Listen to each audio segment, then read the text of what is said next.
Good evening, everybody. Good Erev Shabbos and Shalom Aleichem. Thank you so much for joining me as we reflect a little bit together on the concluding Parshios of Sefer Shemos. This coming Shabbos, we are going to read Parshios Vayakel and Pekudei. It is also the special Shabbos known as Parshas HaChodesh, which we read either before or on Rosh Chodesh Nisan. There's actually an interesting connection between Parshios Vayakel and Pekudei and the Parsha of Parshas HaChodesh, because Parshas Vayakel and Pekudei describe the Hakamas HaMishkan. Several weeks ago, in Truma Tetzava, we read about the construction of the Mishkan, the materials that were needed in order to design the Mishkan in accordance with that which the Torah describes. But Parshas Vayakel and Pekudei describe the actual erection of the Mishkan. And this is something which happened on Rosh Chodesh Nisan. It was finally the first assembly took place on Rosh Chodesh Nisan, the second year in the Midbar. And so therefore, it's an interesting coincidence, of course, of sorts rather, that Parshas Vayakel Pekudei this year, doesn't always come out this way, we read exactly at the time that we are celebrating the beginning of Rosh Chodesh Nisan. Rosh Chodesh Nisan is this coming Motzei Shabbos and Sunday, but still that's an interesting point of connection to appreciate.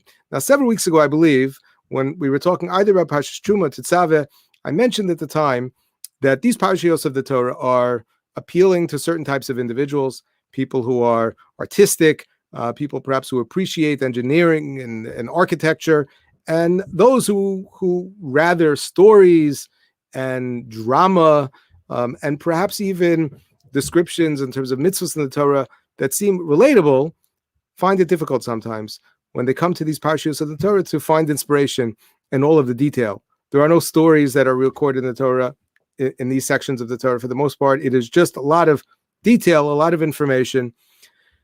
Nevertheless, all we need to do sometimes is just scratch the surface, probe a little bit, and we are able to discover some of the most profound and relevant, timeless messages. And this evening, I'd like to share one with you, and I'm going to introduce it by way of a very sort of technical discussion, one which I hope we will appreciate, an interesting nuance in the Hebrew language. Now, we know that Hebrew is unique.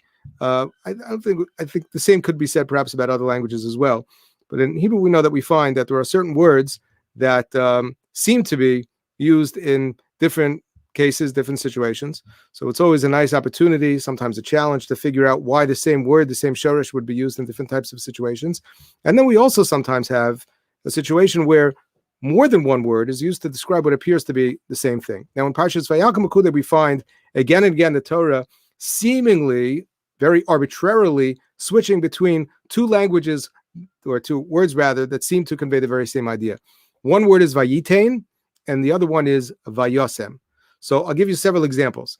The Torah tells us when placing the Shulchan and the Menorah in the Heichal, in the Mishkan, so the Torah says Vayitain es HaShulchan, that the Shulchan is to be placed, if you will, and then it says Vayosem es HaMenorah.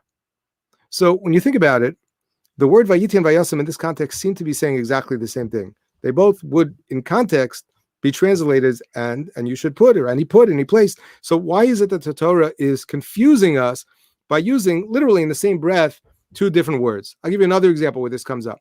Later on, the Torah says Vayitain es Adonov, Vayosem es Kirashav, that the sockets are to be placed in the ground, Vayosem es Kirashav, and the beams, the krushim, are placed into these sockets. Here again, you have Vayitain and Vayosem.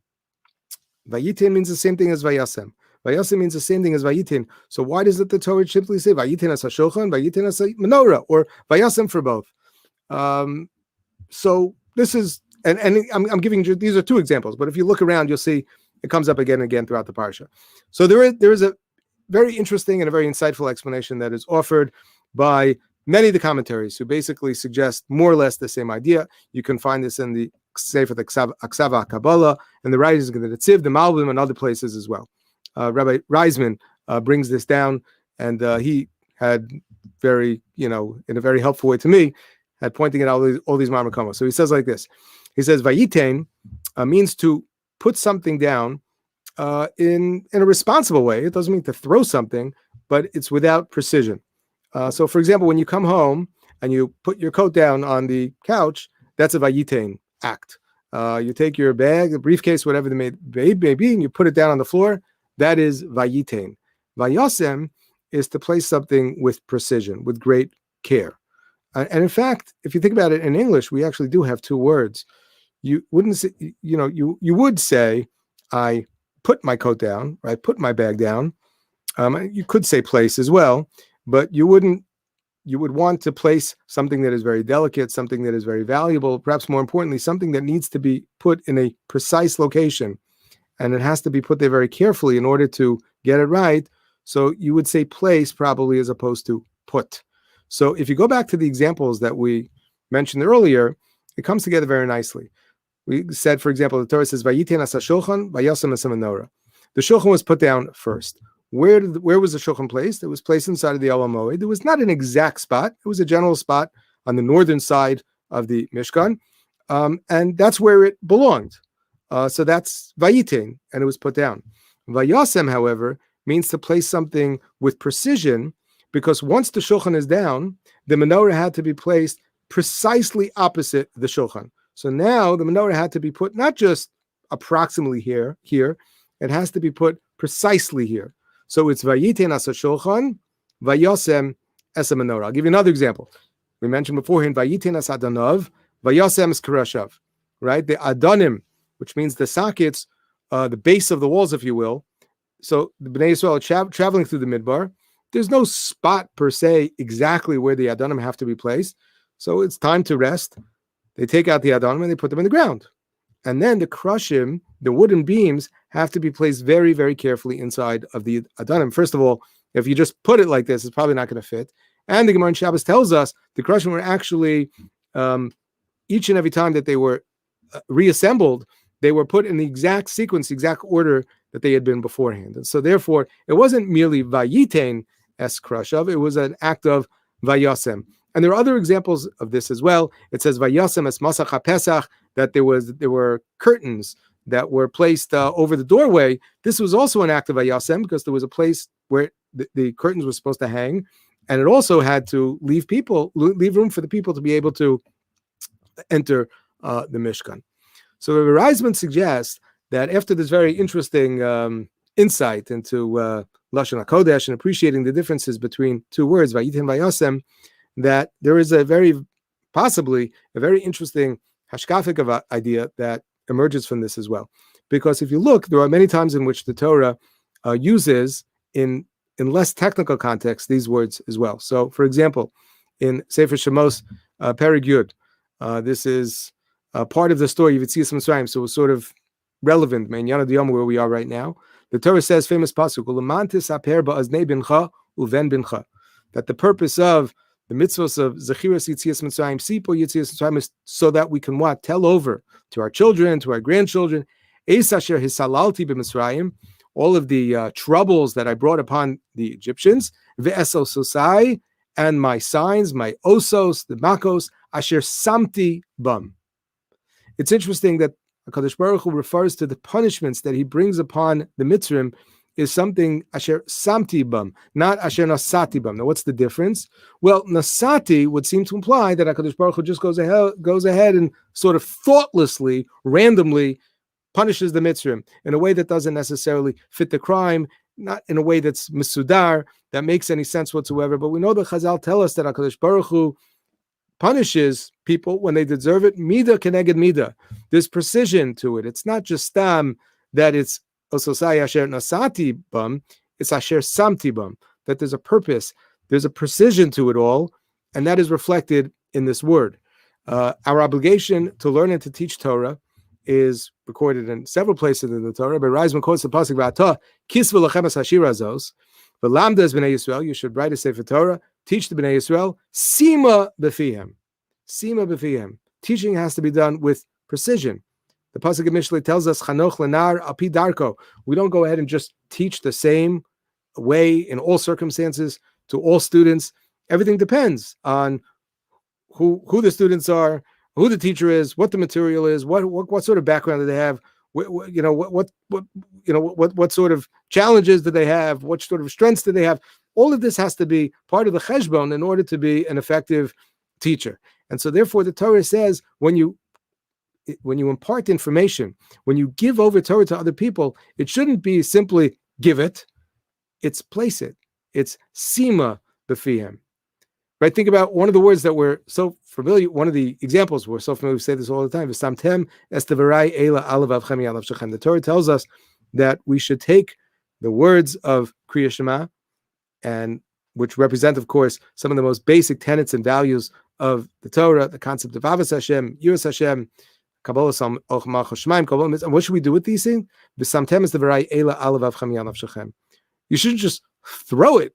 You shouldn't just put it on your heart, but v'samtem, which means it has to be done in a very personalized way. It has to be, if a person wants to develop a relationship with HaKadosh Baruch Hu, it has to be in a way that's mat'im for me. It has to be done precisely the way that it speaks to me and the way that I need it. And there's no sort of one size that fits all. And so in general, when we serve Hashem, I guess there are sort of two attitudes. Maybe you could say there are two types of people. There are the Vayatein people, or Vayitin rather, and the Vayasem people. Right? Vayitin people, let's say if you talk about the mitzvah tefillin, what do the Vayitin people do? They just put tefillin on their arm and the head. That's what they do. Maybe puts it in the right way and knows which arm it is and precisely where in the head, but just sort of, I don't want to say throws it on, but it's an act of Vayitin. And then there are Vayasem people. A Vayasem person doesn't just do it haphazardly. He wants to make sure that everything is being done with precision. And it's not only when it comes to the Duktukei mitzvos, when it comes to the details having to do with the mitzvos, but it's an attitude. There's an orientation that certain people have, which shows and reflects that they really, really care about a relationship, about giving something to a person in a certain way. You could be a Vayitin person, which says here, happy birthday, take it. I picked something up for you. I didn't have a chance to really see if it fits, and I didn't have a chance to get a card or to wrap it up. But here, happy birthday. That's sort of like a Vayitin person. It's a nice gesture. And a Vayasem person will maybe take the time to think more thoughtfully about how to really do this with precision, with thoughtfulness, which shows that I really, really, really I care about this. And so therefore I'm doing it in a most precise, particular way. And I think clearly this concept applies not only, as I've tried to express, not only within the realm of Ben Adam Lamakom, not only when it comes to our obligations between man and God, but Ben Adam L'Chaver as well. People can tell whether the individuals in their life treat them with an attitude of Vayitain or treat them with an attitude of Vayasem. There are times in life where it's appropriate and it's perfectly fine to just go ahead and put something down, to put it. And there are times that we can interact with one another in that sense, in the sense of Vayitain. But more often than not, if we want to do something properly, and more importantly, if we want to reflect a genuine sense of care for what it is that we are doing, so we have to adopt an attitude of Vayasem. So here you have, in a parsha that's not really, at least explicitly, giving any instructions in human behavior. It's not really talking about anything that has to do with us and our interactions one with another, with a little scratching of the surface, stopping and asking, why is it that the Torah uses Vayitin over here and Vayasem over here? We learn something not only about Lashon HaKodesh, we're able to learn an idea which conveys a very, very powerful value, something that we can apply to every aspect of our life.